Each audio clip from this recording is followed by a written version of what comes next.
गुलाम नबी आजाद के इस्तीफे के बाद पार्टी नेताओं की ओर से उन पर हमलों का दौर जारी है। कांग्रेस प्रवक्ता जयराम रमेश ने कहा कि जिस व्यक्ति को कांग्रेस नेतृत्व ने सबसे ज्यादा सम्मान दिया, उसी व्यक्ति ने कांग्रेस नेतृत्व पर व्यक्तिगत आक्रमण करके अपने असली चरित्र को दर्शाया है।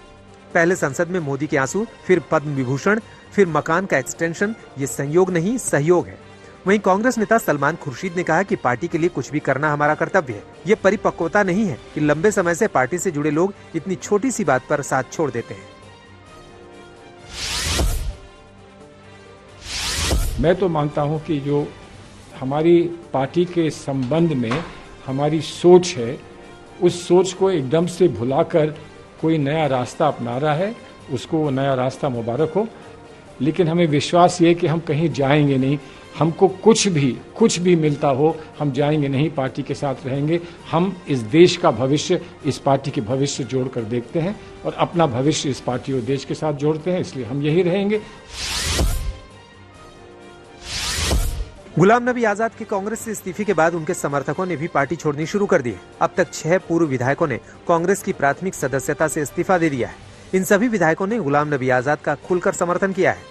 जिन 6 पूर्व विधायकों ने कांग्रेस से इस्तीफा दिया है, उनमें जीएम सरूरी, हाजी अब्दुल राशिद, मोहम्मद अमीन भट्ट, गुलजार अहमद वानी, चौधरी मोहम्मद अकरम और आरएस चिब का नाम शामिल है। आरएस चिब और जीएम सरूरी जम्मू कश्मीर में कांग्रेस सरकार के दौरान मंत्री भी रहे थे।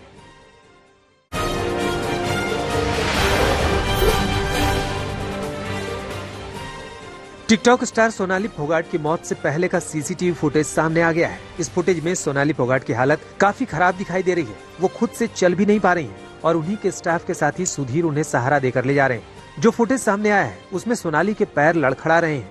वो खुद से चलने की हालत में नहीं है। उन्हीं के स्टाफ का एक साथी सुधीर उन्हें मौके से कहीं लेकर जा रहा है। दूसरा साथी सुखविंदर भी वहाँ मौजूद है। ये सीसीटीवी फुटेज तब सामने आया जब गोवा पुलिस ने शुक्रवार को इस मामले में एक बड़ा खुलासा किया कि सोनाली फोगाट को जबरदस्ती ड्रग्स दिया गया था।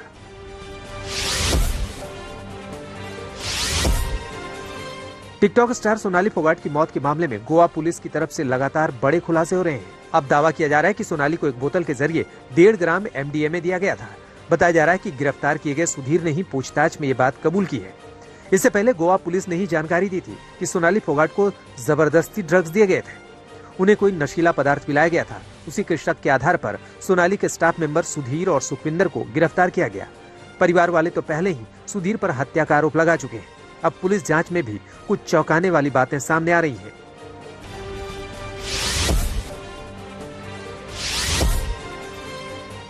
झारखंड के मुख्यमंत्री हेमंत सोरेन की कुर्सी पर संकट गहरा गया है। खनन पट्टे के मामले में चुनाव आयोग ने जांच के बाद अपनी रिपोर्ट झारखंड के राज्यपाल को भेज दी है, जिसमें मुख्यमंत्री हेमंत सोरेन को विधायक पद के लिए अयोग्य ठहराया गया है, यानी उनकी विधायकी रद्द करने की सिफारिश की है। अब आगे हेमंत सोरेन को लेकर राज्यपाल को फैसला करना है। हालांकि चुनाव आयोग की सिफारिश में हेमंत सोरेन के लिए एक राहत भरी बात भी है, जिसके जरिए वो कुछ ही समय बाद फिर से नेता सदन बन सकते हैं।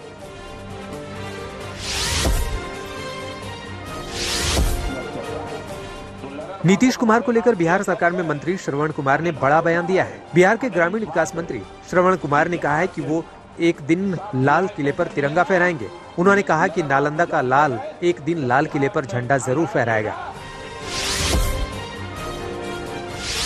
आजादी के बाद एक मौका मिला है, एक जनता को आवाज देना चाहिए कि बिहार में एक बेटा पैदा हुआ है जो देश का प्रधानमंत्री के लायक है। ऐसे लोगों को आगे बढ़ाने की जरूरत है।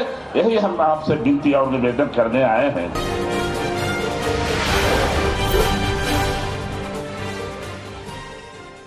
इटावा में चंबल नदी का जलस्तर बढ़ने से यमुना ने रौद्र रूप धारण कर लिया है।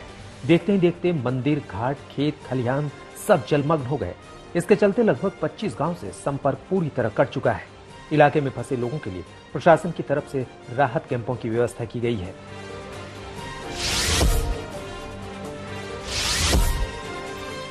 गाजीपुर में शुक्रवार की सुबह से गंगा खतरे के निशान से ऊपर बह रही है। गंगा के स्वरूप को देखकर लोग दहशत में आ गए हैं। इसके चलते कई जगह गांवों के संपर्क मार्ग प्रभावित हो गए हैं। पुलिस और प्रशासन की टीमों ने गंगा किनारे के क्षेत्रों में अपनी गश्त बढ़ा दी है।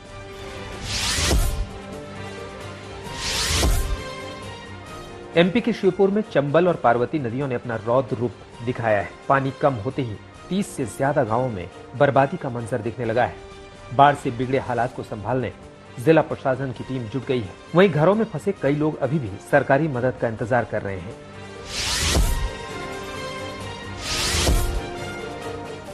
बनारस में गंगा घाट डूबने से पंडा पुजारियों की चौकियां सड़क पर सज गई। बाढ़ के चलते सभी 84 पक्के घाट पानी में डूब चुके हैं। पुजारियों की चौकियों पर होने वाले सारे धार्मिक पूजा पाठ और अनुष्ठान वाले काम सड़क पर सज चुकी चौकियों पर हो रहा है। हालांकि सड़क पर शरण लिए पुजारियों की लगातार दिक्कतें बढ़ती ही आ रही हैं।